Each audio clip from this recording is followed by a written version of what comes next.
Legal. Bom, acho que a gente pode ir começando. Bom dia a todos que nos acompanham, obrigado pela presença. A gente começa hoje mais uma edição do Papo Digital Mesa Redonda.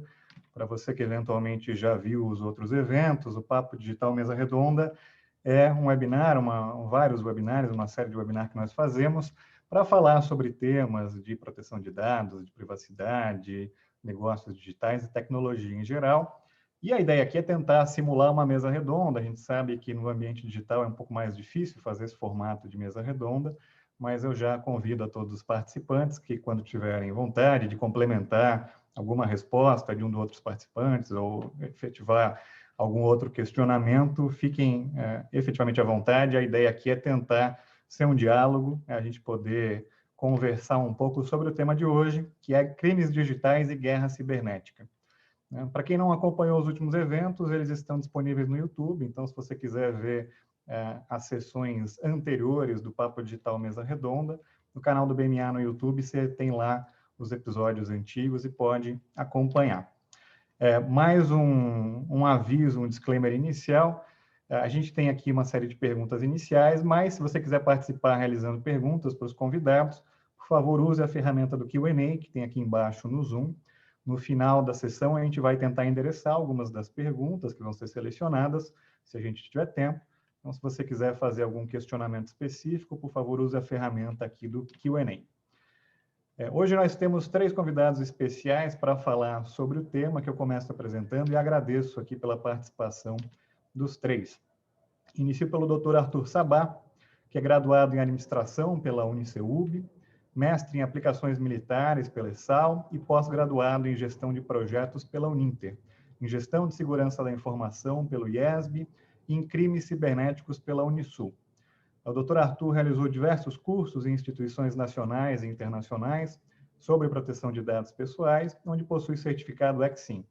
É membro da IAPP, Associação Internacional de Profissionais de Privacidade, trabalhou amplamente na Presidência da República em temas de sua expertise, como proteção de dados pessoais, segurança da informação, segurança cibernética, gestão de riscos, gestão de processos organizacionais e na elaboração de políticas públicas.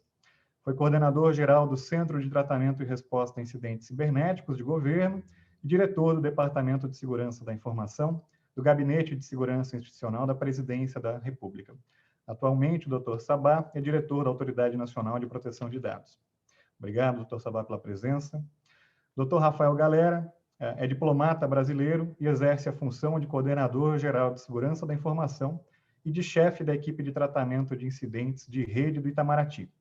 Ele é formado em Direito pela Universidade Estadual de Maringá, possui especialização em Inteligência pela Escola de Inteligência, ESINT, da Agência Brasileira de Inteligência, ABIN, e várias certificações técnicas na área de defesa cibernética, entre elas 5 certificações do prestigiado Instituto SANS, sendo GIAC, GCFA, GSEC, GCIH, GCDA e GDSA. O diplomata participou do treinamento de ataque cibernético no NATO, Cooperative Cyber Defense Center of Excellence, onde obteve o 3º lugar em campeonato da segurança ofensiva da OTAN em 2019. Obrigado, Dr. Rafael Galera, pela presença. E, por último, a gente tem o Bernardo Weaver, que é meu sócio, aqui da área de Direito Penal Empresarial do BMA. Ele é formado pela PUC-Rio, tem um LLM em Direito Penal pela Harvard Law School, onde também foi pesquisador assistente na área de crimes cibernéticos do professor e ex-US Deputy Attorney General Philip Hyman. Foi secretário-geral do Comitê de Sanções do BID em Washington e, junto com membros do DOJ, treinou o Ministério Público Federal e a CGU em investigações transnacionais. Representou o WhatsApp durante o bloqueio de seus serviços e tem orientado clientes em casos internacionais de ransomware. Obrigado também, Bernardo, a todos.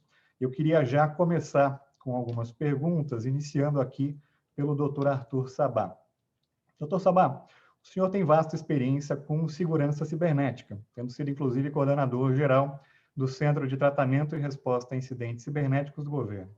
O senhor poderia comentar com a gente como tem observado a evolução dos ataques cibernéticos ao longo dos últimos anos?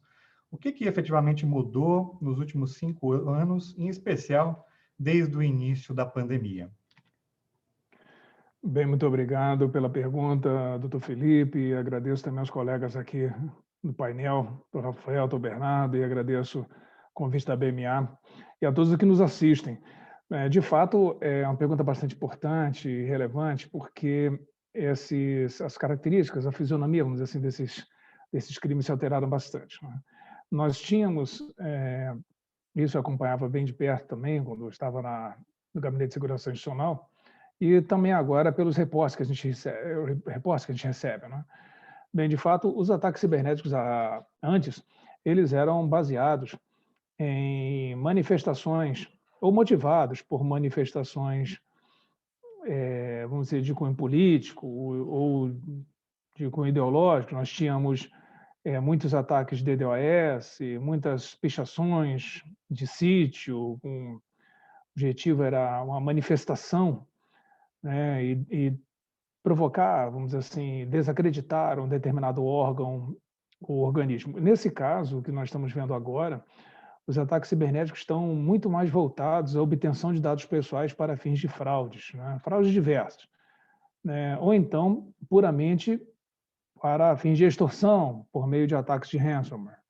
Então, hoje houve esse deslocamento desse eixo, né, de ataques de interrupção de serviço, de escaneamento de portas, de verificação, vamos dizer assim, de replicação de sites para fins de manifestações, para ataques cibernéticos voltados a conseguir dados pessoais no maior número possível, ou para comercialização na Deep Web, ou para realmente perpetrar fraudes bancárias. E a finalidade tem crescido muito mais, por conta da pandemia, tem crescido muito mais para fins de, vamos dizer assim, de obtenção de recursos financeiros, né, de ganhos financeiros. Então, vamos dizer, os meliantes, né, eles têm os bandidos digitais, né, os criminosos, eles têm procurado obter dados pessoais para fins de ganhos financeiros. E aí vale tudo, né, nesse meio.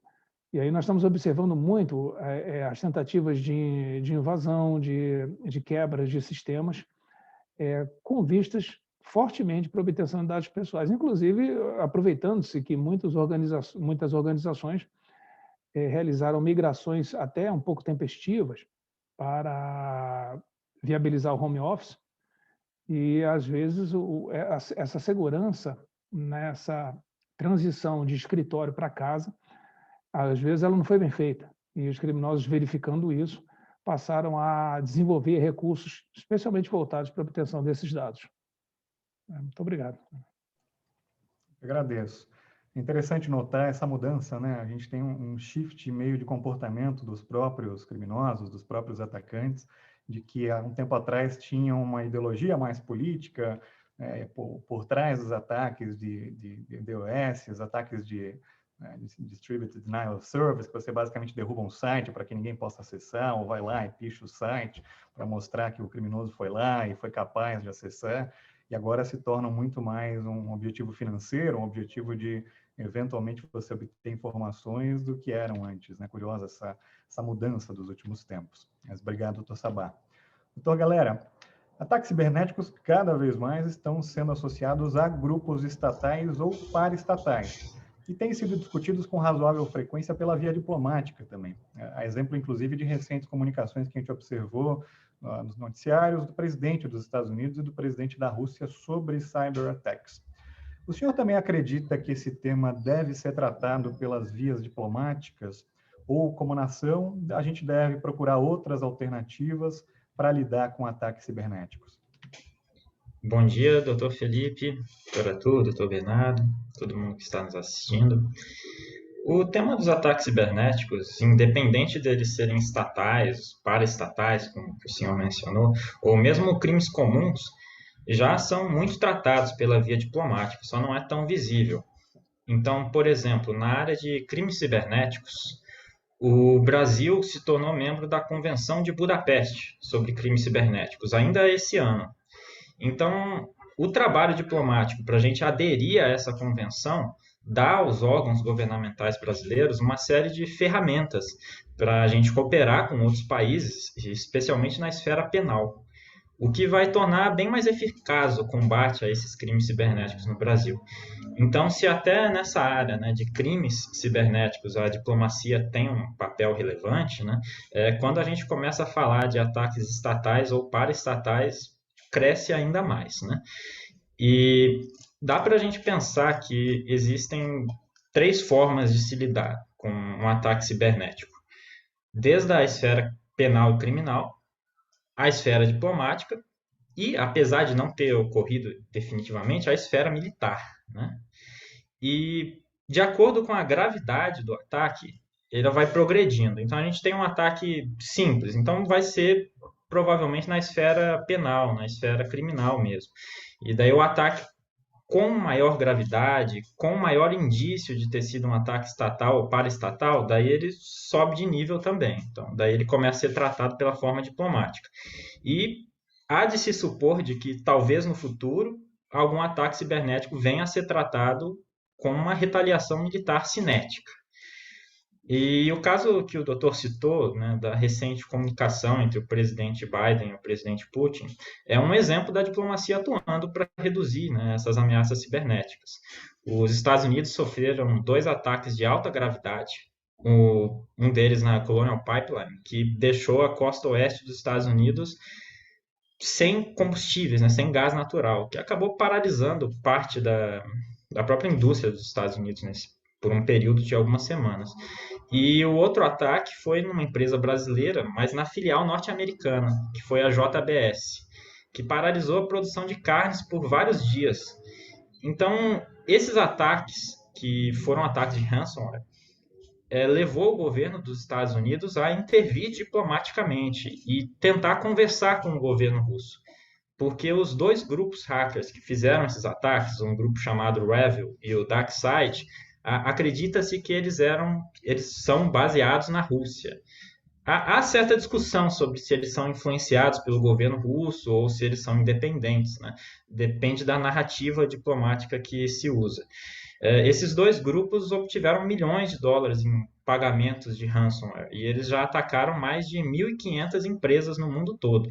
Então a gente está falando de grupos muito sofisticados e que só na JBS, por exemplo, o resgate foi de 11 milhões de dólares que a JBS pagou. E após o encontro entre o Biden e o Putin, todas as páginas e sites mantidos por esses 2 grupos saíram do ar. E esses grupos anunciaram que eles iriam parar as operações deles. Claro que esse grupo pode ter ficado assustado com a relação diplomática dos Estados Unidos e da Rússia, né? Mas uma opinião pessoal é que talvez é factível a gente supor que a conversa entre o Biden e o Putin fez a Rússia tentar agir de forma mais forte contra esses grupos, ou mesmo segurar eles e evitar que eles realizem novos ataques, né?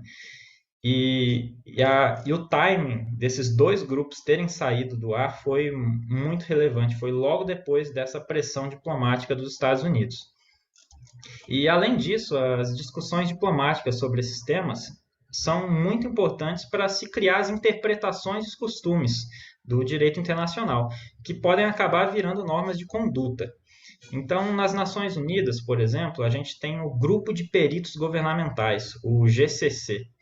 GGE, perdão, que foi estabelecido por uma resolução da Assembleia Geral das Nações Unidas. E, interessantemente, esse grupo de peritos é presidido por um embaixador brasileiro, o embaixador Guilherme Patriota, o que mostra a importância da diplomacia brasileira nesse tema. E, recentemente, ainda esse ano, nós tivemos a adoção de um relatório sobre segurança cibernética por consenso na ONU. E, apesar desse relatório não ser necessariamente uma norma, ele apresenta vários princípios sobre a conduta dos Estados. E, como o direito internacional não é tão positivo quanto o direito interno, essas normas não obrigatórias podem acabar se transformando em costume internacional que vão acabar gerando obrigações para os Estados. E outro fato interessante é que só houve 2 resoluções em toda a história da ONU sobre o tema de guerra cibernética que foram aprovadas por consenso. E as 2 foram feitas por presidência brasileira. Então, o Brasil, de fato, tem bastante protagonismo nessa área.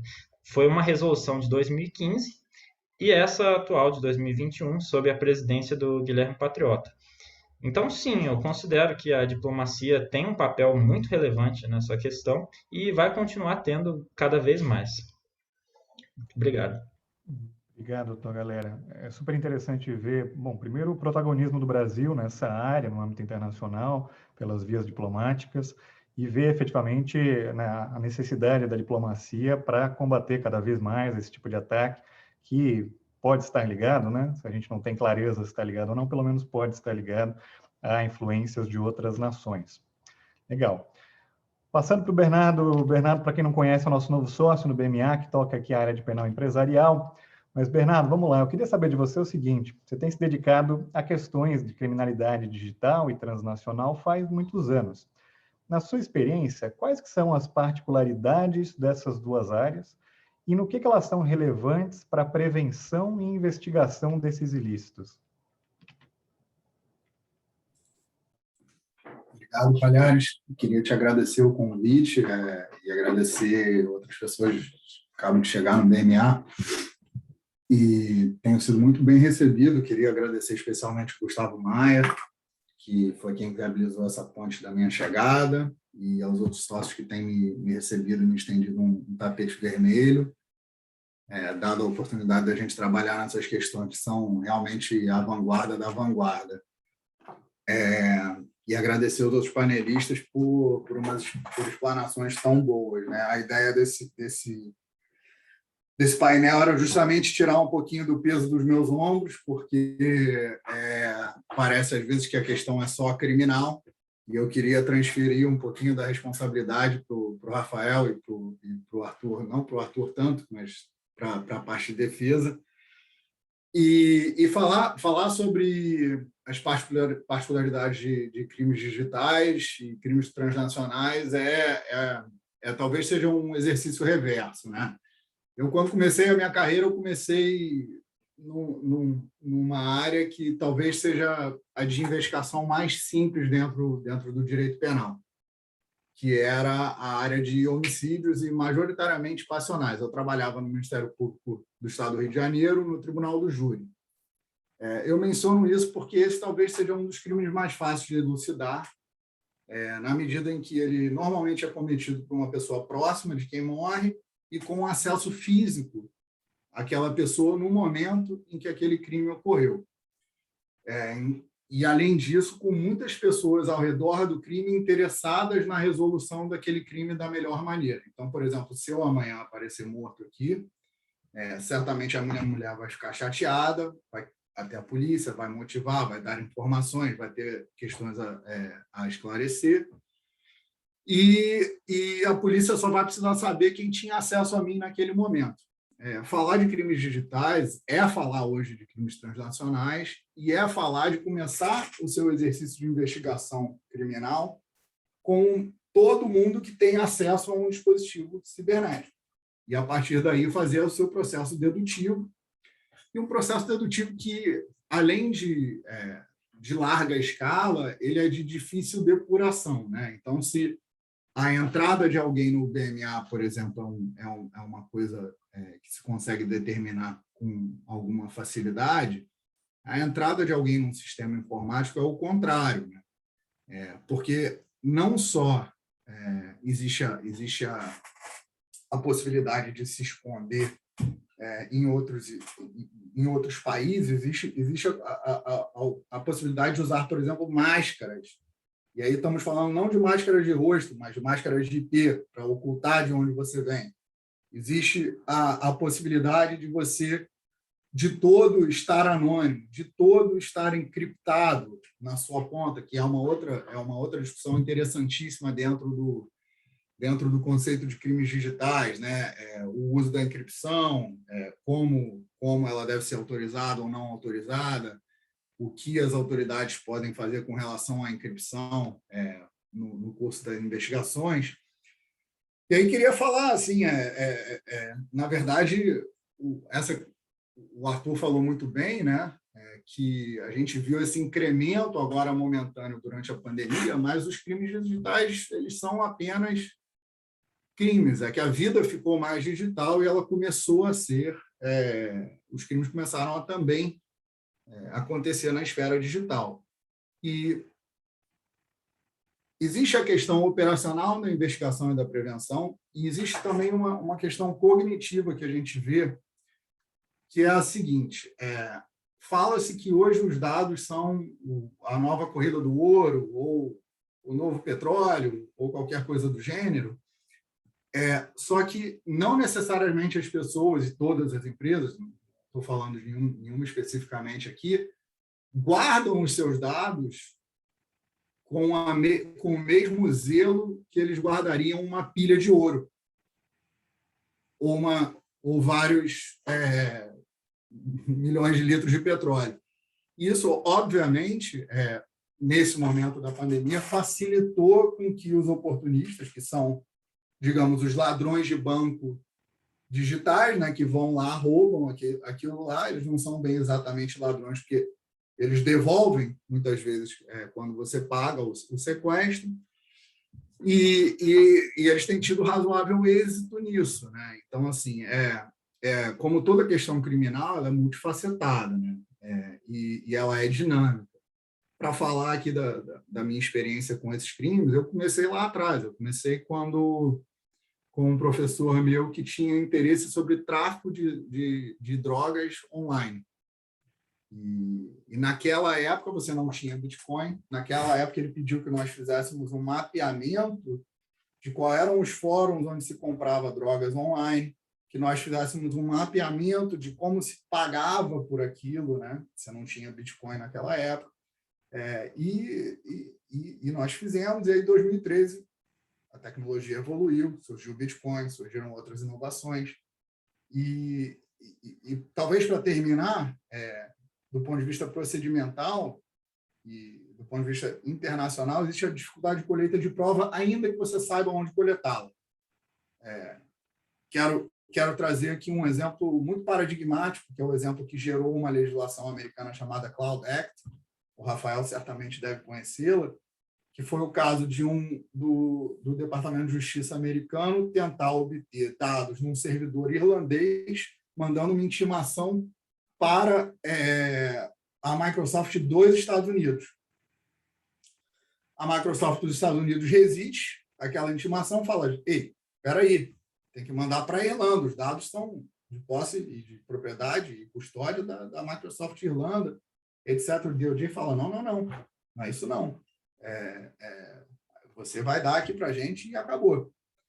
O negócio foi até a Suprema Corte. Na véspera do julgamento da Suprema Corte, você tem o Cloud Act tornado lei, porque a Suprema Corte, então, iria decidir se o Departamento de Justiça dos Estados Unidos tinha o direito de obrigar a Microsoft dos Estados Unidos de entregar dados da Microsoft Irlanda. E o que aconteceu de fato hoje com o Cloud Act é que ele permite para os Estados Unidos, e essa é uma via que a gente pode falar depois sobre aprimoramentos de investigação internacional digital, hoje essa legislação americana permite que os Estados Unidos peçam os dados do Palhares, aqui, que estejam, os seus mesmo, que estejam aqui no Brasil, por exemplo, para a Microsoft dos Estados Unidos. Isso, obviamente, tem todo tipo de implicação. Vamos falar de mais coisas também. Tem um caso interessante também das encripções da Apple contra o FBI. Enfim, podemos falar de mais coisas depois. Legal, obrigado. Bom, vamos lá. Eu queria fazer uma pergunta para vocês três. A gente pode até seguir a mesma ordem que a gente começou nas respostas, doutor Sabá, doutor Galera Bernardo, mas que é a seguinte, até na linha do que o doutor Galera comentou. Parece inegável que os crimes digitais, os ataques cibernéticos, cada vez mais têm, ou ao menos podem ter, né, um incentivo, ainda que oculto, de outras nações. Informação sempre foi poder, e adentrar nos sistemas de outra nação, como nas cortes superiores de um país, pode ser um valioso recurso de inteligência. Nesse contexto, e na visão de vocês, onde que termina a responsabilidade do controlador de dados pela sua segurança cibernética e onde que começa a responsabilidade do próprio Estado de prover sistemas de defesa e uma política externa contundente que proteja os interesses brasileiros no ciberespaço? Como que a gente pode esperar que as organizações públicas e privadas enfrentem ataques que são, de alguma forma, patrocinados por nações estrangeiras. Se vocês puderem comentar, doutor Sabá, inicialmente. Muito obrigado, do Palhares. Bem, de fato, é bem interessante isso, porque onde vai a responsabilidade do controlador, né, ou dos agentes de tratamento, né? Segundo a LGPD, né, a Lei Geral de Proteção de Dados Pessoais, ela apresenta no artigo 43 algumas hipóteses que a gente chamaria de não imputação, né, de responsabilidade a esses agentes, né? E são três essencialmente. Quando eles provarem, né, que não realizaram aquele tratamento que foi atribuído a eles, ou seja, não tem como culpá-los ou responsabilizá-los, uma vez que eles nem realizaram aquelas operações de tratamento, ou que se tenham realizado aquelas operações de tratamento, eles provaram que não violaram a legislação de proteção de dados, ou, em último, que esse aí vai ter que ser melhor conversado futuramente, mas é que o dano, vamos dizer assim, decorrente daquele incidente de segurança, ele foi culpa exclusiva do titular dos dados ou de um terceiro, né? Então, de fato, existem algumas, vamos dizer assim, alguns parâmetros que isentam de responsabilidade esses agentes. Agora, é interessante isso, porque é claro que o controlador ele tem a responsabilidade como custodiante dos dados pessoais. E a responsabilidade dele repousa, principalmente a partir na LGPD, quando a gente fala de medida de segurança, a partir do artigo 44. Né? O artigo 44 da LGPD, inclusive, diz que o tratamento de dados pessoais ele poderá ser considerado nulo, né? Se as medidas de segurança adotadas pelo controlador elas não atenderem à expectativa do titular dos dados pessoais. E aí, a partir daí, vem o artigo 46, o 47, o 48, vai até o 50, onde culmina com as boas práticas de segurança da informação com relação aos dados pessoais. Né? E aí, a gente já pega esse gancho para a responsabilidade do Estado, a segunda parte da pergunta, né? Que reside essencialmente, de forma bastante objetiva, reside essencialmente em prover aqueles meios necessários ao fortalecimento dessa segurança cibernética esperada sobre os seus ativos de informação. Então, o Estado, como custodiante, ele tem que, né, em suas diferentes esferas e níveis e âmbitos, ele tem que prover esses meios necessários.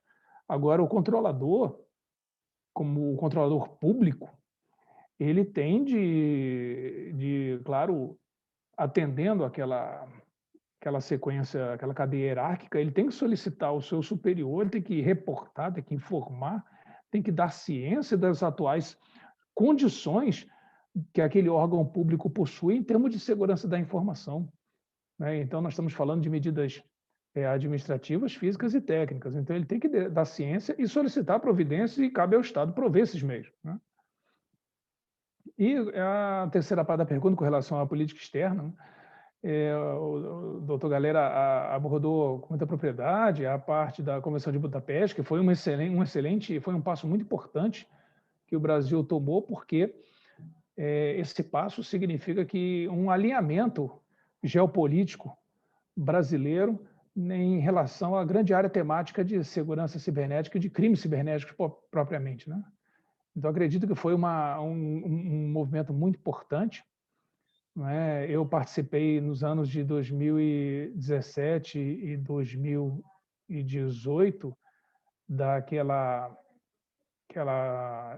quando era presencial, claro, antes da pandemia, né, daquelas reuniões do grupo de peritos governamentais em Viena, onde havia um grupo de peritos que tratava exatamente, reunia cerca de 90 nações ali, que conversavam sobre crimes cibernéticos. Né? E o Brasil era sempre questionado, né? Por que o Brasil não aderia, por que o Brasil tal. E aí esse passo que o Brasil adotou foi muito significativo, né? Porque mostra às outras nações que nós também temos um alinhamento temático e que nós nos preocupamos com isso, que para nós é de muito valor. Eu acredito que, por enquanto, seja isso, doutor. Muito obrigado. Eu gostaria de ouvir os colegas. Obrigado, doutor Sabá. Doutor Galera? Bom, como o doutor Arthur já comentou, né, eu acho que a diplomacia tem um papel muito importante para incluir o Brasil nesses mecanismos internacionais, como a já citada Convenção de Budapeste, mas também acordos bilaterais, como a gente já fez com a Inglaterra e vários outros países, de cooperação, compartilhamento de tecnologia na área de defesa cibernética e também a nossa cooperação com o Centro Cibernético da OTAN, o CCDCOI. Esse tipo de aproximação com os outros países pode, de fato, auxiliar o Brasil a conseguir se capacitar mais, conseguir ter mais recursos, conseguir ter mais acesso a tecnologias de ponta e a cooperação de outros países nesse ponto. O problema do fortalecimento da capacidade cibernética e da atuação do governo é que isso é muito diferente da área cinética.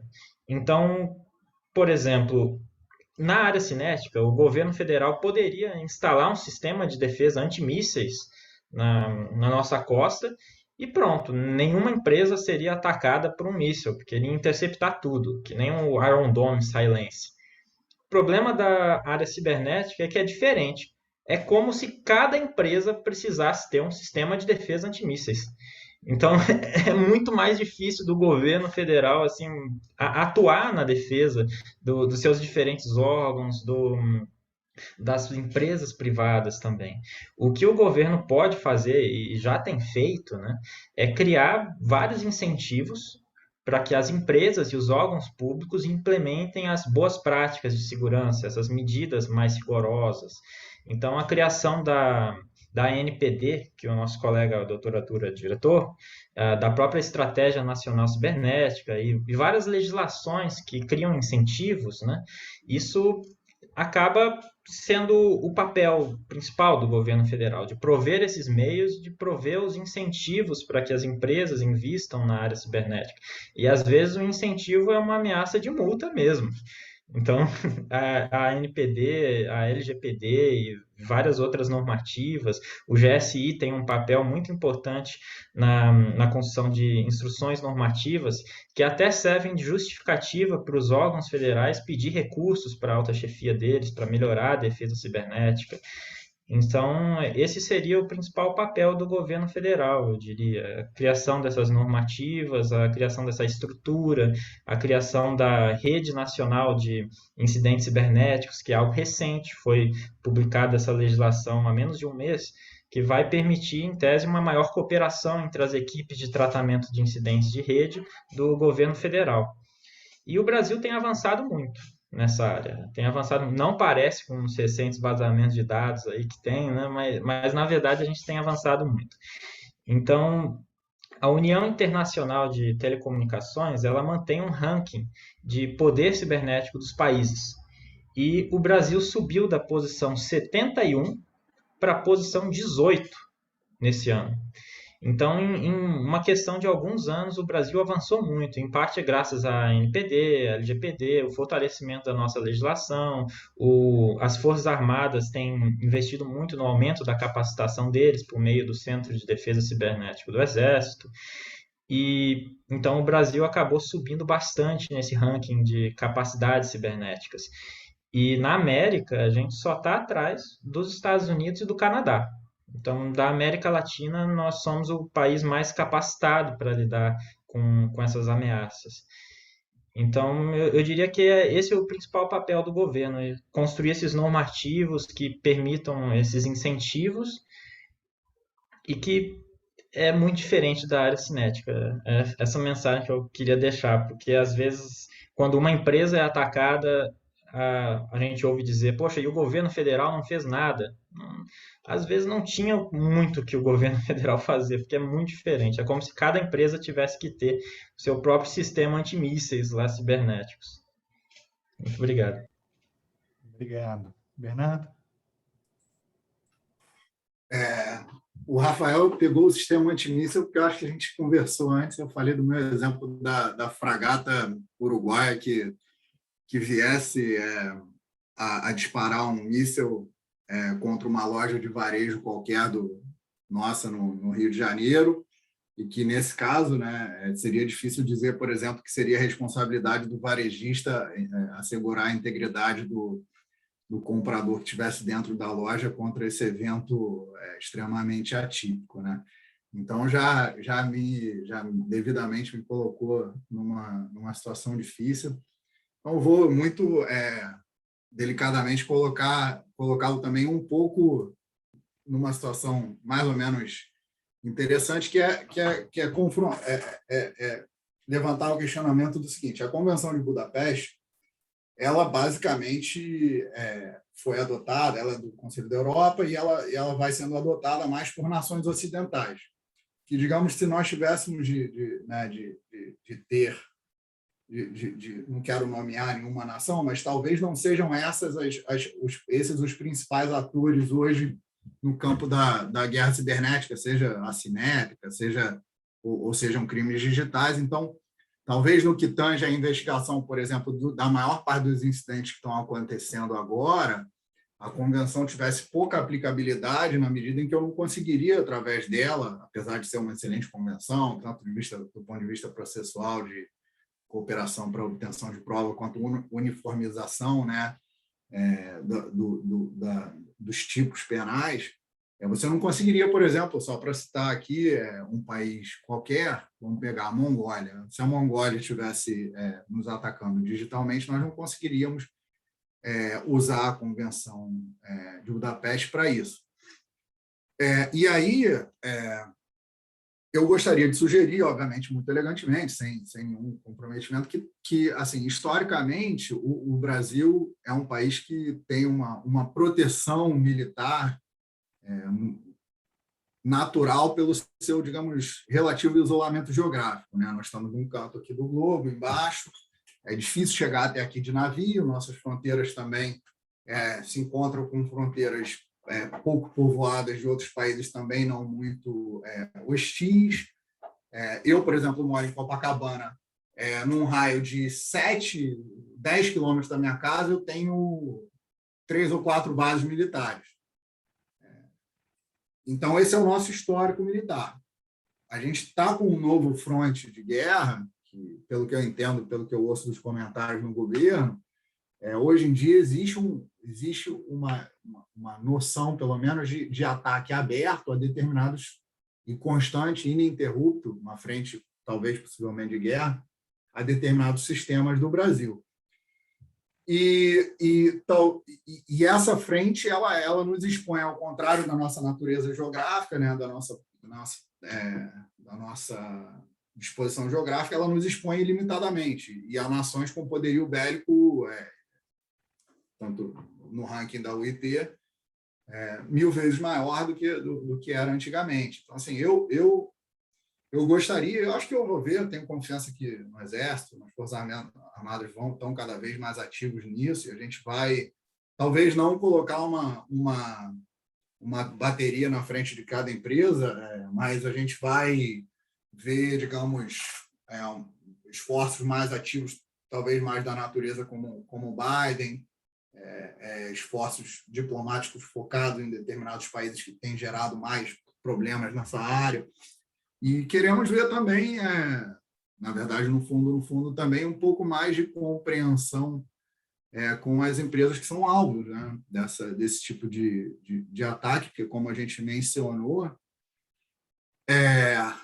a varejista que fosse ataque de um míssil de uma nação estrangeira não teria tanta responsabilidade como a varejista que fosse alvo de um assalto à mão armada, com relação a tanto os seus clientes como qualquer um. E acho que vamos avançar nesse entendimento de que é uma responsabilidade compartilhada, sem ninguém negar, obviamente, a sua responsabilidade individual. Legal, obrigado. Comentários muito interessantes, né? Acho que a gente tem vários desafios pela frente, seja como nação, seja as organizações individualmente, muita coisa a ser feita. Mas vamos lá. Doutor Sabá, outra pergunta para o senhor. Muito se ouve, a gente até já comentou aqui hoje, o próprio Bernardo falou, que dados pessoais são um novo petróleo, um novo urânio, dependendo do caso, como forem tratados. Mas o fato é que diversos ataques cibernéticos atuais parecem ser focados, como o senhor até bem comentou, na obtenção de dados pessoais. Os ataques mudaram um pouco de rumo e cada vez mais vêm nessa linha. Em muitos casos, são inclusive ataques praticados contra órgãos públicos. A gente viu recentemente ataques contra o STJ, Tribunal de Justiça do Rio Grande do Sul, TRF da Terceira Região, cada vez mais ataques também contra órgãos públicos. Considerando a sua grande experiência em segurança cibernética, como que o senhor acredita que as organizações devem se preparar para casos como esse? Existe defesa perfeita que seja capaz de parar qualquer ataque? E como que a gente faz para implementar ela na prática? E caso não exista, qual que é o critério que o senhor acredita que deve ser cobrado dos órgãos públicos e das organizações privadas diante desses ataques sofisticados que evoluem cada dia mais? Muito obrigado, Palhares. É bem interessante porque essa é uma pergunta, aquela de $1 milhão, que chamam, né? Ela é bem interessante porque ela mostra e evidencia, dá uma radiografia do que está faltando, do que se precisa fazer, né? De modo bem objetivo, né? As organizações elas devem se preparar, de fato, para enfrentar esses casos, né? Não tem uma fórmula mágica. Agora, com o advento da proteção de dados pessoais, com o fortalecimento dessa legislação no âmbito nacional, a preparação ela não se restringe somente à segurança cibernética, né? Toda a preparação que as organizações devem fazer, essa preparação vai começar com programas de governança em privacidade. São programas mais amplos. Eles incluem essencialmente duas grandes vertentes, né? Incluem políticas de segurança da informação, claro, essas políticas elas vão trazer medidas administrativas consubstanciadas e materializadas em normativos internos de procedimentos. Essas políticas vão ter que tratar de medidas técnicas, que todas as medidas técnicas de segurança da informação com relação à infraestrutura de TI, estabelecimento de equipes de resposta e também claro, de aquisição, implementação de meios de segurança cibernética, de hardware, software, né? E também de segurança física, que é algo que às vezes a gente também relaxa um pouco com isso, né? A gente pensa na segurança da informação, só pensa no carro-chefe, que é a segurança cibernética, mas não, tem a parte de segurança física também, né? Que é a preservação, a segurança dos locais onde estão armazenados os dados, isso é muito importante. E também a identificação daqueles principais ativos que devem ser protegidos, né? E também, claro, o estabelecimento de procedimentos quanto à gestão ou tratamento da informação sigilosa ou da informação classificada. Isso também é vital. E também o outro viés é a própria política de proteção de dados pessoais da organização, que com o advento da lei e dos normativos que a Autoridade Nacional está produzindo, a gente vê que uma não vive sem a outra, né? A segurança cibernética e a segurança da informação como grande área temática, elas são poderosas ferramentas para uma adequada proteção de dados pessoais. Uma adequada, eu falo, uma eficaz, né? Proteção de dados pessoais. Você não pode fazer proteção de dados pessoais sem esse outro viés, sem ter medidas de segurança. Claro, mereceu o próprio capítulo, né? Na LGPD, no capítulo 7, só de segurança, né? Então, ou seja, é claro que existem também, para fundamentar tudo isso, existem metodologias que já internacionalmente consagradas que podem ser adotadas. Na época, quando eu estava no GSI, o GSI não queria propor para nenhum órgão federal, por exemplo, metodologias, porque entendemos que cada um deve adotar a sua metodologia, desde que cumpra com requisitos essenciais de segurança da informação e segurança cibernética. É como se fosse aquele, né, aproveitando aí as Olimpíadas que passaram, né, aquele sarrafo de salto com vara, por exemplo, né, você coloca aquele limite ali, né, e as organizações têm que passar daquilo ali. Agora, quem vai passar mais, quem vai passar menos, o importante é passar, né? Quem for fazer mais, pode fazer mais, não tem problema. Mas eu acredito que tudo começa com planejamento, preparação, identificação do que precisa melhorar e ação, né? E qual o critério, né, a ser cobrado dos órgãos públicos? Vamos dizer assim, eu acredito que em termos de incidentes de segurança de dados pessoais, que geralmente, como a maioria dos dados pessoais estão no ambiente digital, incidentes de segurança cibernética que possam resultar em vazamentos ou comprometimentos de bases de dados pessoais serão incidentes de segurança de dados pessoais, né? E qual o critério a ser cobrado desses órgãos públicos na avaliação desses incidentes ou na preparação da organização? É exatamente isso, é a conduta da organização diante de um incidente de segurança de dados pessoais. Ou seja, a organização, antes ela verificou que aqueles dados pessoais, que aqueles ativos que ela possuía sobre os titulares de dados, eles representavam, em caso de comprometimento, um risco ou um dano relevante ao titular de dados. Então, a organização deveria ter elaborado o relatório de impacto à proteção de dados pessoais. Ela informou a autoridade sobre esses vazamentos, ela tomou as medidas necessárias para cessar o comprometimento, o incidente de segurança. Aí, vamos dizer assim, ela comunicou aos titulares, ou então ela se preparou, ela adquiriu meios, ela se comprometeu com esses recursos de segurança cibernética, ela treinou seu pessoal. Tudo isso é levado em consideração. Mas é que eu falei, e tudo isso está dentro daquele preparo, né, com um programa de governança em privacidade, que é alguma coisa mais ampla. A gente, alguns anos atrás, a gente só se preocupava e olhe lá ainda, né, com políticas de segurança da informação, pura e simples. Agora não, ele tem que ser um programa de governança em privacidade, um chapéu que vai englobar essas outras áreas também, porque são igualmente importantes. Acredito que seria isso, doutor. Muito obrigado. Obrigado, doutor Sabá. Gostei muito da sua analogia com as Olimpíadas, acho que faz muito sentido. Espero que o sarrafo não seja muito alto para que a gente consiga, né, que as organizações públicas e privadas consigam pular e não quebrar ali a vara, mas com certeza gostei muito do seu exemplo. Obrigado. Doutor Galera, a gente já comentou sobre isso, a guerra cibernética parece que está no radar de diversos países nos tempos atuais. Em declarações recentes também, o DOJ, o Departamento de Justiça dos Estados Unidos, indicou que estava elevando as investigações de ataques de ransomware a uma prioridade semelhante ao terrorismo. E o presidente Joe Biden comentou que os ataques cibernéticos podem, inclusive, provocar uma guerra real, uma guerra cinética com tiros, como o senhor bem comentou. Na sua visão, qual que deveria ser a posição do governo brasileiro diante de ataques cibernéticos, como ataques de ransomware, especialmente quando eles forem direcionados a áreas críticas para o país, como sistema financeiro, energia, saúde e outras áreas de infraestrutura crítica? Obrigado, doutor Felipe.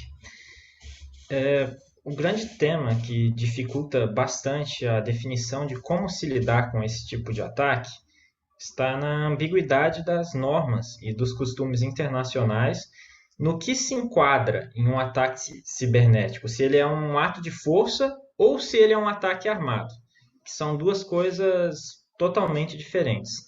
Então, um ato de força é algo menos grave que um ataque armado. Então, com base no artigo 24 da Carta das Nações Unidas, um Estado não pode reagir de forma militar a um ato da força. Ele tem que reagir, no máximo, com medidas não violentas, sanções econômicas, denúncia. Então, essa aí é uma das hipóteses de se enquadrar um ataque cibernético, como um ato de força. E existe a segunda hipótese, que pelo artigo 51 da Carta da ONU, seria um ataque armado, que daí permite a reação com essa força letal, né? Reagir com um tiro, um ataque cibernético, um míssil. E essa interpretação sobre essas terminologias, né, tem evoluído com o tempo. Hoje em dia, eu acho que a chance de um ataque cibernético ser enquadrado num ataque armado é muito maior do que antigamente. Então, por exemplo, no caso da Estônia, em 2008, o país derrubou uma série de estátuas de soldados soviéticos e, logo depois disso, ele sofreu um ataque cibernético que paralisou o país por 3 semanas. O maior banco da Estônia foi atacado, o sistema financeiro dele entrou em caos, os sites do governo foram paralisados. E a Estônia tentou levantar essa questão invocando o artigo 5º da Carta da OTAN, argumentando que foi um ataque armado e queria apoio da OTAN militarmente contra esse ataque armado, que acreditava-se, né, a Estônia julgava ter sido russo, o que, pelo contexto, é possível especular que pudesse ter sido. Só que nessa deliberação, a aliança militar, né, a OTAN, considerou que esse ataque era um equivalente a um ato de força, não um ataque armado. Então não houve uma retaliação militar contra a Rússia. E prosseguindo um pouco mais, né, quando ocorreu o ataque cibernético chamado Stuxnet, que usinas nucleares iranianas foram sabotadas por um ataque cibernético, também não houve consenso dos especialistas jurídicos se isso seria um ataque armado ou se seria um ato de força. Apesar de não ter consenso, o que prevaleceu foi a interpretação de que seria um ato de força. Mas será que essas interpretações, se essas mesmas coisas tivessem acontecido hoje, seriam iguais?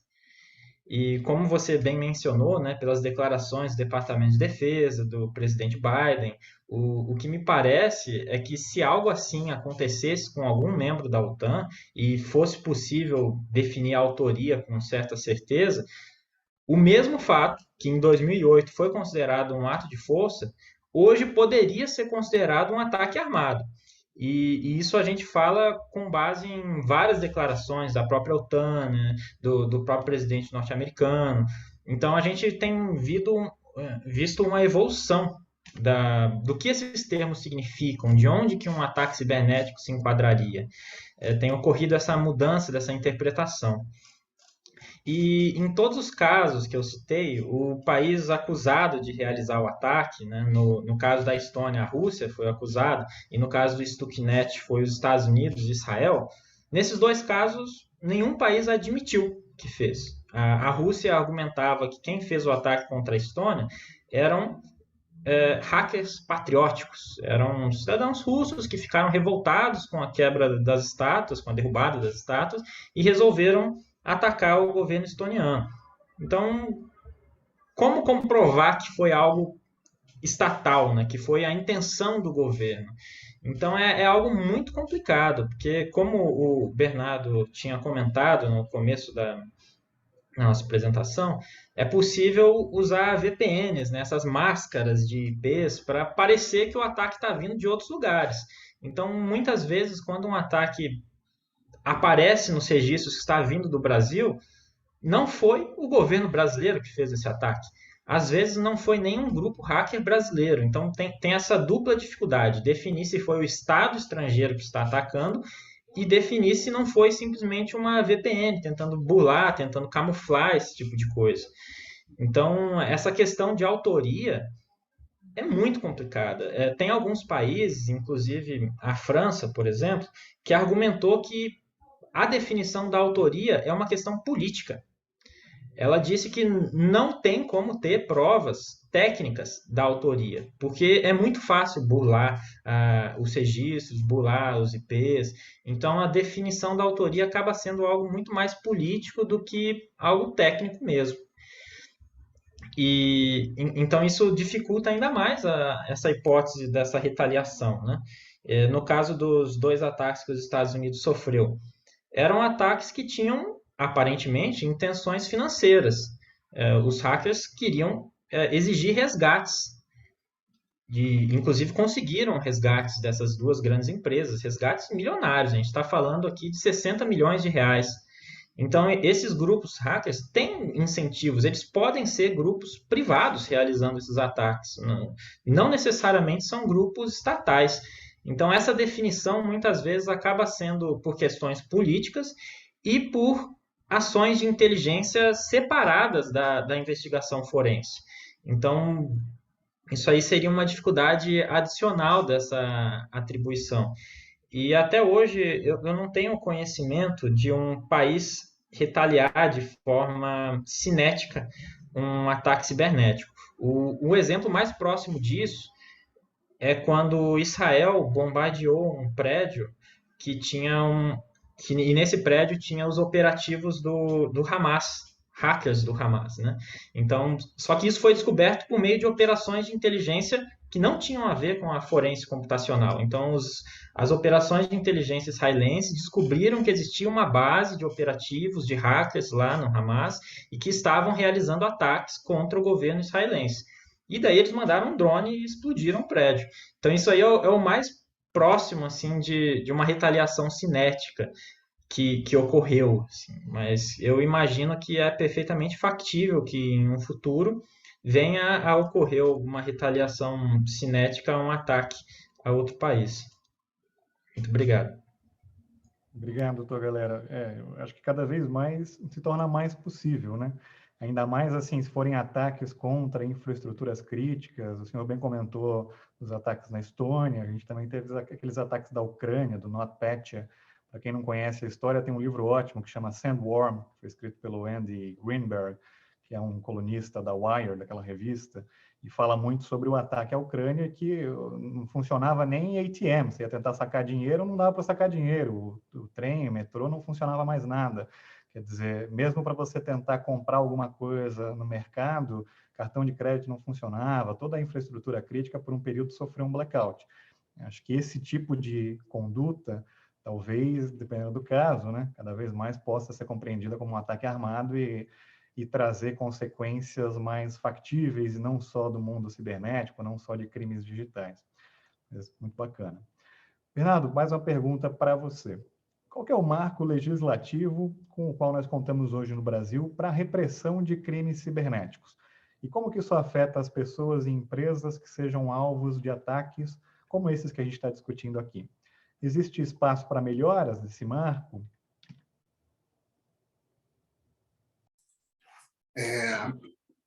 Obrigado, Palhares. Primeiro, queria dizer que, não sei se ficou claro na minha última manifestação, que tenho todo o respeito aí pela atuação do Itamaraty, né, nessa frente, e fico feliz de ver a nossa ascensão à Convenção de Budapeste. Gostei muito, na verdade, estou muito feliz de a gente ter realizado esse evento. Ele foi exatamente para os lugares onde eu imaginei que ele fosse parar. Eu ia já no final da fala do Rafael, eu ia mencionar para ele, eu estava aqui com minha notícia da retaliação de Israel contra o Hamas, e queria aproveitar essa consideração dele muito, muito bem feita sobre a dificuldade da apuração forense, e essa questão da França que eu não sabia, mas que é muito parecida com a experiência prática de estar investigando um incidente cibernético, que isso se relaciona com a tua pergunta, Palhares, da seguinte maneira. Eu não acho que falta muita coisa do ponto de vista do paradigma legislativo. A gente tem agora um crime novo de invasão de dispositivo cibernético, temos estelionato digital, temos uma série de novas tipificações, agora com a convenção, certamente, né, nos obrigamos a adotar mais uma quantidade de tipos penais uniformes para cumprir com o princípio da dupla incriminação. Então, a gente vai estar bem coberto materialmente, a gente, do ponto de vista processual, acho que está bem coberto também. E aí, onde eu queria chegar é que, na verdade, me parece que o investimento de energia que precisa ser feito nessa área, endereçando também uma pergunta que foi feita pelos nossos participantes, de capacitação técnica e de recursos, né, para as autoridades investigarem, sempre tendo em mente que, mesmo com grandes investimentos nessa área, você frequentemente, voltando para a nossa fala do início, você vai chegar em zonas do que se chama em inglês de going dark, né?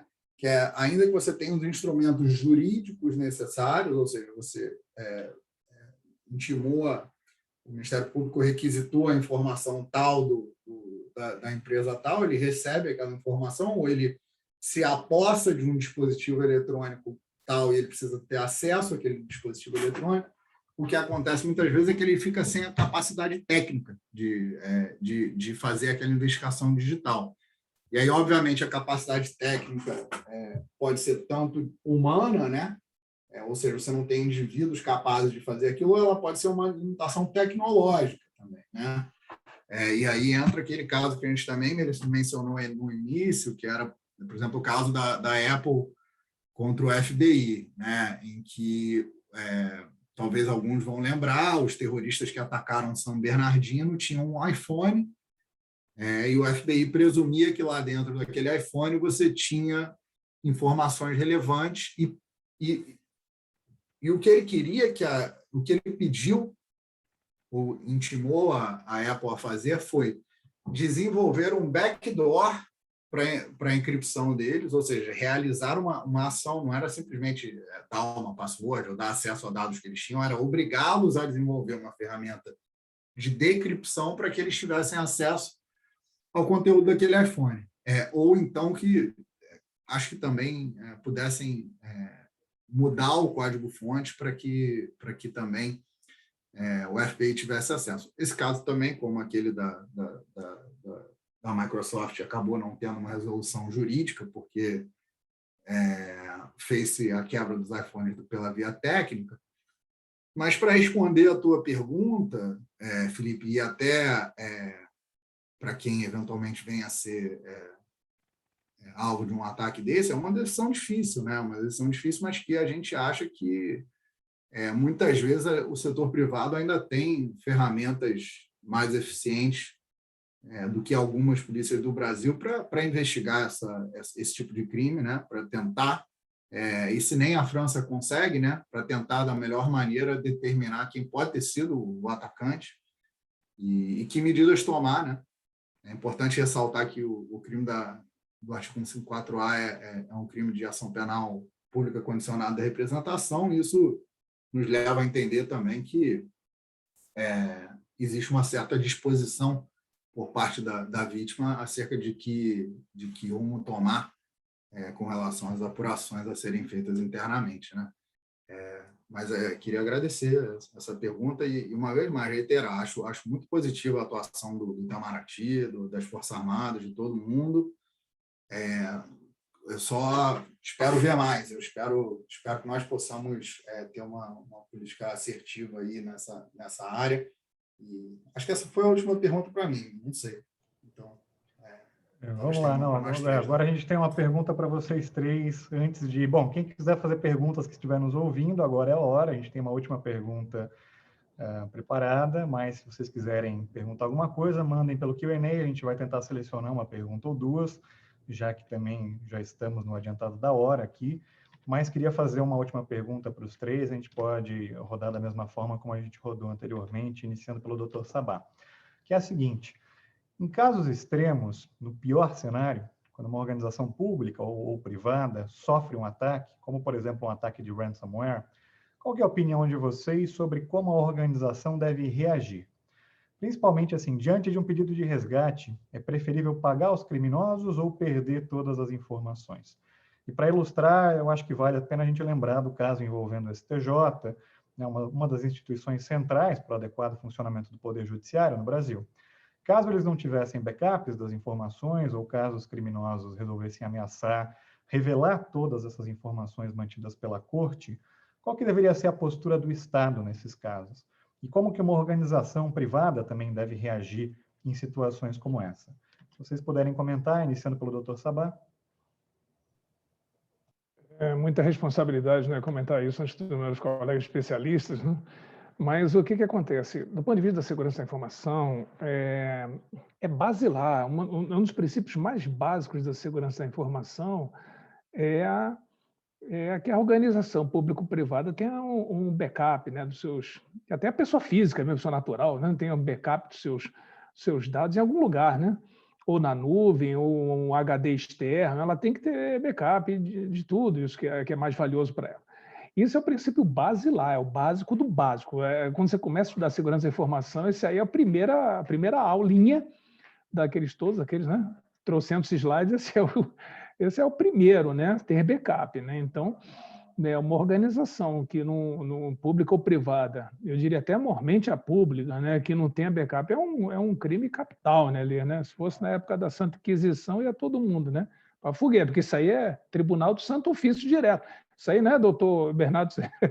Isso aí, claro que ainda bem que não estamos mais, né? Mas, né, isso é 1549, Inácio de Loyola, aquela situação toda. Agora, seria, vamos dizer assim, eu respondendo objetivamente a pergunta, eu creio que não seja o caso de pagar, porque existe uma mesmo correndo o risco de ser revelado, corre esse risco também do criminoso ele não restituir, né, aqueles dados todos. Ele não... E mesmo que, mas aí ele vai perder, né? Ele vai perder aquele histórico dele, vamos dizer assim, ele vai perder a fama, ele vai ficar contaminado, mas ele muda de nome, ele faz outra coisa, né? Esse mundo aí ele altera, né? Então o cara se chama Zeca hoje, amanhã se chama sei lá o quê, né? Ele muda e perpetua o mesmo crime, né? Então isso aí não é uma garantia também de que o não pagamento vai afetar, né, também a honra, vamos dizer, a pretensa honra do atacante, né? Do meliante. Isso aí não existe. Mas, de qualquer forma, eu não aconselho o pagamento e aconselho que a organização ela cuide bem dos seus dados e sempre tenha backup, porque aí ela está se expondo realmente a um risco regulatório gigantesco, né, e basilar. Né? Seria isso. Muito obrigado. Doutor Sabá. Doutor Galera, comentários? Bom, só queria dizer que concordo totalmente com o doutor Sabá, porque fazer backup é o básico, a disponibilidade é essencial, e com o avanço da computação em nuvem, é barato também para as empresas. Então, ao invés de pagar 11 milhões de dólares de resgate de um ransomware, você gasta um pouquinho para contratar a nuvem da Amazon, da Microsoft, para fazer uma cópia, né, um backup. Você nem precisa ter gasto de capital para isso. Você pode ter um gasto de serviço de nuvem. Então, eu realmente acho que ter esse backup é essencial, e isso permitiria à empresa, após sofrer um ransomware, lidar só com alguns dias de indisponibilidade enquanto ela reestabelece os sistemas, né? Claro que não seria necessariamente algo automático. Sofreu o ransomware, daí o backup já está funcionando. Às vezes demora um pouco, mas seria o caminho mais recomendado mesmo. E porque é muito perigoso, quando a gente começa a pagar esses resgates, a gente acaba incentivando outros grupos a realizarem cada vez mais ataques. Então, por exemplo, se esses grupos hackers acharem que cada vez que eles conseguirem entrar num órgão público brasileiro ou numa empresa nossa, eles vão conseguir ganhar um resgate de 10 milhões de dólares em Bitcoin, vai ter muito mais gente querendo atacar a gente, vai ter muito mais gente. Então, mesmo que de uma perspectiva da empresa isso compensaria, a empresa faz o cálculo dela. Olha, algumas semanas de indisponibilidade vão ter um prejuízo de 50 milhões de dólares e o resgate é 10 milhões. Então, compensa financeiramente pagar. Isso é uma espécie de dilema de prisioneiro, porque para quem sofreu o ataque muitas vezes compensa, mas para a política pública em geral, né, isso cria incentivos muito ruins. E então existe toda uma linha de política pública que propõe proibir totalmente o pagamento desses tipos de resgates, seja de órgãos públicos, que é a linha mais predominante, até chegando até empresas privadas, algumas pessoas argumentam, né? E um fato que me parece fortalecer esse tipo de argumento é um caso de um ataque cibernético que teve em uma companhia de seguros norte-americana, a CNA. Essa empresa é uma das maiores seguradoras contra ransomware. Então, as empresas contratavam essa seguradora para, caso elas recebessem um ataque de ransomware, essa seguradora se comprometeria a pagar os hackers. E os hackers invadiram essa seguradora para pegar a lista de clientes e atacar a lista de clientes deles, porque eles tinham certeza que os clientes pagariam o resgate. Porque se você contrata um seguro, que a empresa se compromete a pagar o resgate caso você seja atacado, então isso mostra que os hackers querem atacar onde eles vão receber o resgate. Se um órgão público brasileiro começar a pagar resgate, se empresas começarem a pagar, isso só vai criar mais incentivos. Em resumo, então, eu diria que não recomendo o pagamento do resgate. O que eu recomendo é que é muito mais barato você fazer um backup do que você achar que nunca seria atacado e quando você for, você pagar um resgate milionário, que nem aconteceu tantas vezes, né? em tantas empresas.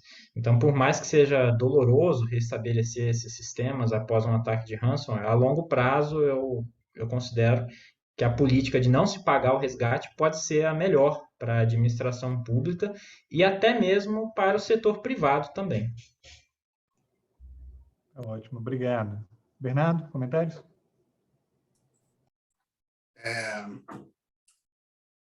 Comentários, sim.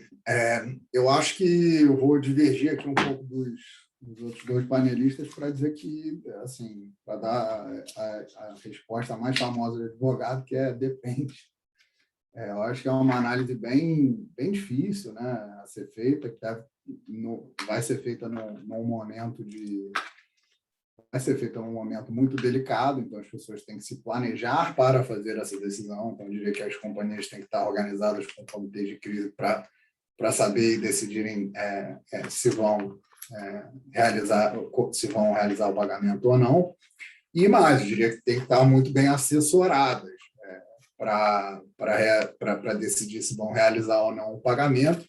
E esse assessoramento ele é multitudinário, né? Ele é um assessoramento de inteligência cibernética, por exemplo, para se fazer uma real avaliação da credibilidade do pedido de resgate e da credibilidade da contraparte que está realizando o pedido de resgate, e entre outros as implicações mais diversas, primeiro, desde como esse resgate vai ser pago, em que moeda, que normalmente é uma criptomoeda, como isso vai ser tratado do ponto de vista de privacidade de dados, de responsabilidade dos administradores, enfim, é uma análise realmente, eu sei que parece que é uma resposta que não é uma resposta, mas realmente é uma resposta muito difícil. Então, ela precisa ser um pouco mais, digamos, desenhada caso a caso. E aí queria também trazer uma outra dimensão, porque assim, talvez o contraponto não seja backup versus não backup, né? Porque ao contrário de outros bens, os dados têm uma natureza diferente, que é a seguinte: uma vez feitos públicos, determinados dados perdem valor, né? Eu vou trazer o exemplo aqui da lei que criou a lei de crimes cibernéticos no Brasil, do caso que criou a lei de crimes cibernéticos no Brasil, que foram os nudes vazados da Carolina Dickmann, né? A lei Carolina Dickmann que trouxe uma grande inovação nisso. E aí a questão é aquela, né? Depois de vazar, aquilo ali perdeu o valor para quem aquilo tinha valor em manter. O valor dos dados, às vezes, está em eles serem sigilosos, né? Em as outras pessoas não terem acesso. Então, é muito difícil você apenas prevenir isso com backups. Isso, e aí, também, com relação também acredito, o doutor Galera colocou muito bem que é uma questão de política pública, eu acho, essa questão do resgate. No entanto, eu acho que seria de quase igual crueldade proibir o pagamento de ransomware como proibir o pagamento de resgate de sequestro de um familiar, né? Eu acho que o papel do Estado não poderia ser apenas esse de proibir, falar, não pode pagar e acabou. Eu entendo o dilema de teoria dos jogos, que é muito do meu interesse pagar, mas como política pública, né? É interesse que todos não paguem, mas aí eu acho que cabe né, ao governo, ao Estado, criar um ambiente no qual o melhor incentivo, não só apenas punitivo, seja todos se sintam seguros para não pagar, enfim. Aí eu tenho um approach, eu acho, um pouco mais, talvez, mais terapêutico do que apenas proibir. Acho que tu vai proibir e vai ser como se nada proibido fosse, né? Eu acho que também não resolverá o problema de política pública se a gente proibir. Mas estou aberto à discussão aí por outros ângulos. E queria fazer só uma última consideração também, que eu acho que em cima do que o Arthur falou, que essas organizações são muito peculiares, né? Então, realmente, elas estão conformadas de um dia de uma maneira e muitas vezes os próprios integrantes não conhecem, né? Quem são os outros integrantes. E também para quem tem dados sensíveis aí por fora, é importante saber que existem mecanismos através dos quais, por exemplo, eu, Bernardo, se tenho conhecimento assim como um roubo a banco, se eu tenho conhecimento de uma fragilidade do sistema de segurança físico, posso ir lá e contar para alguém e falar, olha, fulano, de meia-noite a 1h, o guarda vai tirar a soneca, você pode ir lá e roubar o ouro. Existe também, na Dark Web, na Deep Web, um mercado de venda de vulnerabilidades de informática. Então, se eu tenho uma vulnerabilidade no meu sistema, pode acontecer de alguém tomar conhecimento daquilo e não ser essa pessoa que perpetre o ataque, mas seja um terceirizado vendendo informação para, então, o grupo criminoso lá de sabe-se lá onde perpetrar o ataque. Então, assim, é muito inovador esse front todo, né? Muito interessante. Vou ficar por aqui. Legal. Bom, vamos lá. A gente já passou do tempo, então eu vou fazer uma pergunta só aqui, que acho que toca na experiência de todos vocês, com a parte de investigação, na parte de resposta a incidentes de segurança, que é a seguinte. A Lígia fez uma pergunta dizendo, na defesa dos dados pessoais, que é importante, qual que é o limite para a investigação de atos criminosos, como a experiência que vocês já tiveram com resposta a incidentes de segurança? Até que ponto a gente consegue, na investigação, identificar, né, efetivamente quem foi o infrator ou de onde veio? Acho que tem muito na linha do que o Bernardo comentou, muitos de vocês falaram sobre utilizar VPN, mascarar as origens, mas queria ouvir um pouco da experiência prática dos senhores. O que vocês acham que é o limite nessa investigação? Podemos começar na ordem de sempre. E eu aproveito já e peço que no final vocês deem aí uma palavra final, a gente já está estourando um tempo, então fiquem à vontade para comentar a pergunta e deixar uma mensagem final na ordem. Doutor Sabá? Muito obrigado, excelente pergunta, e eu creio que os colegas abordaram bastante também. É muito difícil fazer isso, essa atribuição de responsabilidade, né? Inclusive, o doutor Galera pode falar bastante disso também depois.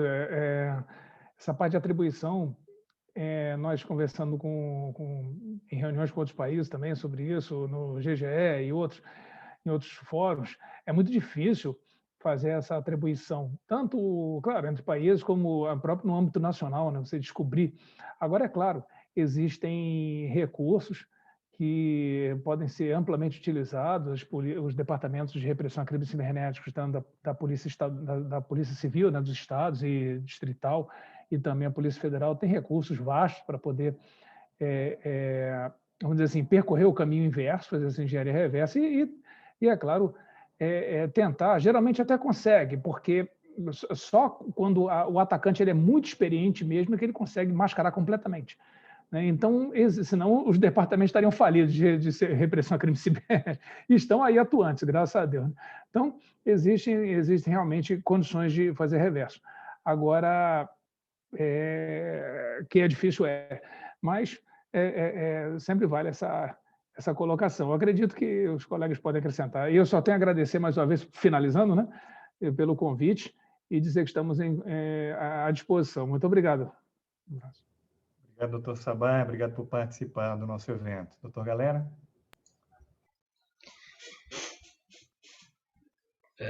Eu concordo com o que o doutor Sabá comentou. É possível identificar alguns ataques. Quanto mais sofisticado o ataque, mais difícil de identificar. Porque normalmente se identifica o ataque porque o atacante cometeu algum erro. Então, tecnicamente falando, né, todo ataque parte de algum servidor. Então, esse servidor, esse C2, que tecnicamente a gente chama, ele vai ter alugado esse servidor, provavelmente. Muitas vezes ele compra por Bitcoin. Então, eu sei de investigações que a pessoa alugou um servidor por cartão de crédito, o dela mesmo, na nuvem, e usou esse servidor na nuvem para receber para dar as ordens, né, para os malwares. Então, esse aí é um dos exemplos de erros que alguns atacantes cometem. Eles deixam rastros, né? Mas só que um atacante com muita experiência, especialmente quando a gente fala de Estado-nação, né, dos APTs, as ameaças persistentes avançadas, eles normalmente cometem poucos erros. O que resta aos analistas que estão fazendo essa forense é usar algumas ferramentas para tentar identificar quem seria o autor. A ferramenta mais conhecida e a mais usada é um framework chamado Mitre. Esse framework, o Mitre, ele estabelece padrões de comportamento de vários grupos estatais, vários APTs. Então, o grupo Turla tem esse padrão de comportamento. Então, grande parte das atribuições feitas são com base nesses padrões de comportamento.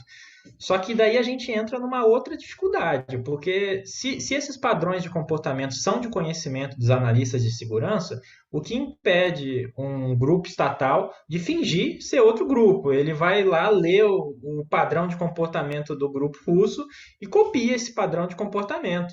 Então, sem o atacante cometer um erro, o que é bem incomum ele cometer um erro quando ele é um Estado-nação, quando ele é um APT, é muito difícil realizar essa atribuição.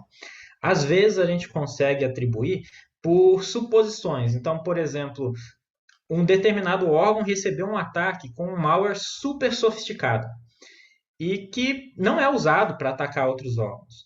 Dali um ano depois, descobre-se que esse mesmo malware foi usado para atacar vários outros órgãos, vários outros países, atacou os Estados Unidos também. Opa, então talvez a gente descarte os Estados Unidos, né? Porque eles não iriam atacar os próprios órgãos públicos deles. Então, às vezes, a forense, para identificar a autoria, com base em suposições de acordo com o que foi revelado sobre uma campanha de ataques, né, de ataques de espionagem que foram realizados. Quem que foi o alvo desse tipo de ataque? Mas não deixa de ser suposição, porque tecnicamente você não consegue provar. É muito difícil de provar sem o atacante cometer um erro. Muito difícil. Por isso que eu comentei que muitas vezes essa decisão de acusar um país acaba sendo uma decisão política. Eu não presenciei ainda ocasiões em que um país que está acusando o outro apresente provas contundentes para dizer 100% de chance de ser determinado país que atacou. É sempre assim, é provável por questões políticas, pelo timing, pelo estilo do ataque, mas 100% de certeza é muito difícil quando a gente está lidando com APT. E eu aproveito para complementar também o que o Bernardo comentou, né, que eu concordo com ele sobre a questão de proibir os resgates, né? Porque seria muito difícil para um Estado proibir uma empresa de pagar o resgate. Provavelmente, se fosse publicada uma lei nesse sentido, ela seria questionada no STF e talvez até não seria considerada válida, né? Mas a questão dos órgãos públicos, no Brasil, pelo menos eu imagino que seja uma política nossa não pagar esses resgates, né? E que pode incentivar a gente não ser atacado. E é como você comentou, a empresa vai ter que fazer um cálculo. Ela vai ter que calcular quanto que seria o custo dela restabelecer os sistemas e quanto que seria o resgate exigido. E se ela for agir de forma a seguir esse cálculo somente para ela, né, muitas vezes vai compensar pagar, muitas vezes vai compensar. Porém, daí a gente tem esse problema negativo, né, que pode incentivar mais ataques. Então, é um assunto muito complicado. Eu realmente não sei como resolver. Assim, eu acho que ninguém sabe, na verdade. E eu só estava pontuando essas dificuldades de que se pagar resgate acaba incentivando novos ataques. E muito obrigado pela oportunidade, a BMA. É isso, muito obrigado. Obrigado, doutor Galera. Obrigado pela sua participação. Bernardo, comentários, a pergunta e uma mensagem final? Acho que os meus comentários já foram mais ou menos tecidos, né? Eu acho que realmente toda a nossa análise indica que é muito difícil desvendar esse tipo de crime, né? Como a gente mencionou no início, esse crime seria, em termos de esforço dedutivo, ele é o diametralmente oposto ao crime simples de homicídio realizado dentro da casa de uma pessoa qualquer, normal, sem grandes inimigos políticos ou qualquer coisa, né? Você começa com o mundo, com uma tarefa tecnicamente muito complexa e precisa fazer, do ponto de vista criminal brasileiro também, a dedução até o nível do indivíduo, que se revela um esforço hercúleo, né? E muitas vezes limitado, como a gente mesmo mencionou pela outra via, muitas vezes as limitações técnicas se impõem até os governos, né? Até o FBI, até o DOJ, então, assim, se o DOJ, se o FBI, se o não sei mais quem não conseguem, se a França, se todo mundo não consegue sempre, né? Não estou dizendo que o espaço é para desídio, para não querer saber e tudo, fazer esse exercício com sucesso, eu espero que a gente tenha uma modulação das expectativas aí com relação a esses esforços também por parte das empresas.